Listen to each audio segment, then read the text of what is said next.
നമസ്കാരം. മലയാളി വാർത്ത പ്ലസിലേക്ക് സ്വാഗതം. സത്യം എന്തായാലും പുറത്തു വരും. അത് എത്ര കള്ളങ്ങളുടെ മറ നീക്കിയായാലും എത്ര വർഷമെടുത്താലും സത്യം ഒരു നാൾ പുറത്തു വരും. സ്വന്തം രാജ്യത്തിലെ സൈനികരുടെ മൃതശരീരം പോലും ഏറ്റുവാങ്ങാൻ വിസമ്മതിച്ച 1999 കാർഗിൽ വിജയ ദിവസത്തിന് ശേഷം പാകിസ്ഥാൻ നടത്തിയ പ്രസ്താവനകൾ. പാകിസ്ഥാന് ഇന്ത്യയിലെ നടന്ന ഈ കാർഗിൽ യുദ്ധവുമായി യാതൊരു തരത്തിലുമുള്ള പാകിസ്ഥാൻ സേനയ്ക്ക് നേരിട്ടോ അല്ലാതെയോ യാതൊരുവിധ ബന്ധവുമില്ല എന്ന് പറഞ്ഞു വെച്ച പാകിസ്ഥാൻ ഓരോ സമയം ഇത് പറയുമ്പോഴും തെളിവുകൾ സഹിതം പാകിസ്ഥാനെ വെട്ടിയ ഇന്ത്യ ഇപ്പോഴിതാ കൃത്യം 25 വർഷത്തിന് ശേഷം 1999 ഇന്ത്യക്കെതിരെ നടത്തിയ കാർഗിൽ യുദ്ധത്തിൽ പങ്കുണ്ട് എന്ന് ആദ്യമായി പരസ്യമായി സമ്മതിച്ചിരിക്കുകയാണ് പാകിസ്ഥാൻ സൈന്യം. പ്രതിരോധ ദിനവുമായി ബന്ധപ്പെട്ട് നടന്ന പരിപാടിയിൽ കാർഗിൽ യുദ്ധം ഉൾപ്പെടെ ഇന്ത്യയുമായി നടന്ന സംഘർഷങ്ങളിൽ മരിച്ച പാകിസ്ഥാൻ സൈനികർക്ക് പാകിസ്ഥാൻ സൈനിക മേധാവി ജനറൽ അസീം മുനീർ ആദരം അർപ്പിച്ചിരിക്കുകയാണ്. പ്രതിരോധ ദിനവുമായി ബന്ധപ്പെട്ട് നടന്ന പരിപാടിയിൽ കാർഗിൽ യുദ്ധം ഉൾപ്പെടെ ഇന്ത്യയുമായി നടന്ന സംഘർഷങ്ങളിൽ മരിച്ച പാകിസ്ഥാൻ സൈനികർക്ക് പാകിസ്ഥാൻ സൈനിക മേധാവി ജനറൽ അസീം മുനീർ ആദരം അർപ്പിച്ചിരിക്കുകയാണ്. ആദ്യമായിട്ട് പാകിസ്ഥാൻ സമൂഹം ധീരരുടെ സമൂഹമാണ്. അവർ സ്വാതന്ത്ര്യത്തിന്റെ പ്രാധാന്യവും അതിന് നൽകേണ്ട വിലയും മനസ്സിലാക്കുന്നു. 1948, 65, 71 വർഷങ്ങളിൽ ആകട്ടെ, അല്ലെങ്കിൽ 1999 കാർഗിൽ യുദ്ധമാകട്ടെ, ആയിരക്കണക്കിന് സൈനികർ അവരുടെ ജീവൻ രാജ്യത്തിനും ഇസ്ലാമിനും വേണ്ടി ബലിയർപ്പിച്ചവരാണ് എന്നാണ് മുനീർ പറഞ്ഞുവെച്ചത്.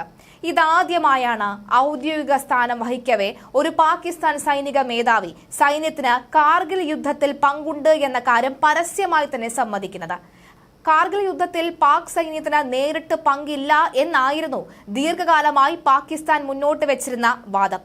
1999 മെയ് മുതൽ ജൂലൈ വരെ നടന്ന കാർഗിൽ യുദ്ധത്തിൽ ജമ്മു കാശ്മീരിലെ കാർഗിൽ ജില്ലയിലെ നിയന്ത്രണ രേഖയുടെ ഇന്ത്യൻ ഭാഗത്തേക്ക് പാകിസ്ഥാൻ സൈന്യം നുഴഞ്ഞു കയറുകയായിരുന്നു. ഓപ്പറേഷൻ വിജയ് എന്ന് വിളിക്കപ്പെടുന്ന ഇന്ത്യയുടെ സൈനിക നടപടി നുഴഞ്ഞുകയറ്റക്കാരെ തന്ത്രപ്രധാന സ്ഥാനങ്ങളിൽ നിന്ന് പിന്മാറാൻ നിർബന്ധിതരാക്കുകയായിരുന്നു.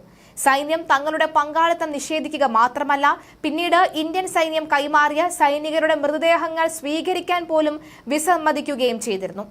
1999 യുദ്ധത്തിൽ പാകിസ്ഥാൻ ദയനീയമായ പരാജയമാണ് ഏറ്റുവാങ്ങിയത്. ലഡാക്കിലെ ഏകദേശം 3 മാസത്തെ യുദ്ധത്തിന് ശേഷം ടൈഗർ ഹിൽ ഉൾപ്പെടെയുള്ള കാർഗിൽ സെക്ടറിലെ നിയന്ത്രണ രേഖയുടെ ഇന്ത്യൻ ഭാഗത്ത് നുഴഞ്ഞു കയറാൻ കൈവശപ്പെടുത്തിയിരുന്ന സ്ഥാനങ്ങൾ ഇന്ത്യൻ സൈനികർ വിജയകരമായാണ് തിരിച്ചെടുത്തത്.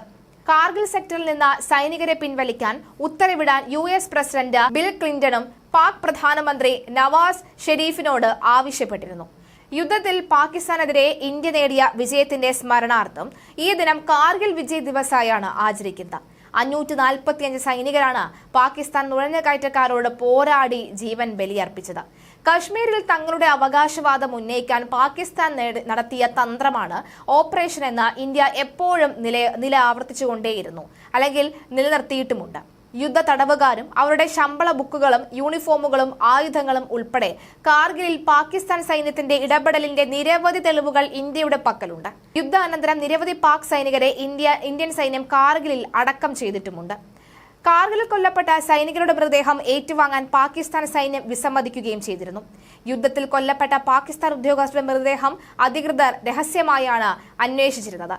എന്നാൽ ഇപ്പോഴിതാ അതേ സൈനികർ തന്നെ, അതേ രാജ്യം തന്നെ അന്ന് വീരമൃത്യു വരിച്ച ജവാന്മാരാണ് എന്ന്, അന്ന് മൃതദേഹം പോലും ഏറ്റുവാങ്ങാതെ സ്വന്തം രാജ്യത്ത് പോലും അവരുടെ അന്ത്യ വിശ്രമം കൊള്ളാൻ പോലും അവരെ സമ്മതിക്കാതെ ഇന്ത്യൻ മണ്ണിൽ തന്നെ അവരെ അടക്കിയ തങ്ങളുടെ പൗരന്മാരല്ല അവരെന്ന് അവരെ യഥേഷ്ടം തള്ളിപ്പറഞ്ഞ അതേ രാജ്യം തന്നെ ഇന്ന് അവർ ധീരന്മാരാണ് എന്ന് പറഞ്ഞു വെക്കുകയാണ്. ഭീകരവാദത്തിലും കാർഗിൽ യുദ്ധത്തിലും പാകിസ്ഥാന്റെ പങ്ക് പരസ്യമായിരുന്നു.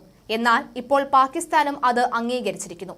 എന്നാൽ കോൺഗ്രസും നാഷണൽ കോൺഗ്രസ് പോലെയുള്ള സഖ്യകക്ഷികളും ഇപ്പോഴും പാകിസ്ഥാനുമായി ചർച്ചയ്ക്ക് വാദിക്കുന്നതായും BJP വക്താവ് പറയുകയാണ്. അഫ്സൽ ഗുരുവിനെ തൂക്കിലേറ്റിയതിനെ അവർ ചോദ്യം ചെയ്യുന്നു. മോദി വിരോധത്തിന്റെ പേരിൽ അവർ യഥാർത്ഥത്തിൽ രാജ്യത്തോട് വിരോധം പുലർത്തുകയാണ്. അവർ നിൽക്കുന്നത് രാജ്യത്തിന് വേണ്ടിയല്ല, കുടുംബത്തിന് വേണ്ടിയാണെന്നും അവർ പറയുകയാണ്. എന്തായാലും BJP ഈ ഒരു വിഷയത്തിൽ പ്രതികരിച്ചിരിക്കുന്നത് ഇങ്ങനെയാണ്. പാകിസ്ഥാന് പെട്ടെന്ന് ഇതെന്താണ് സംഭവിച്ചതെന്ന ചോദ്യം ഇന്ത്യ അടക്കമുള്ളവർ ചോദിക്കുകയാണ്.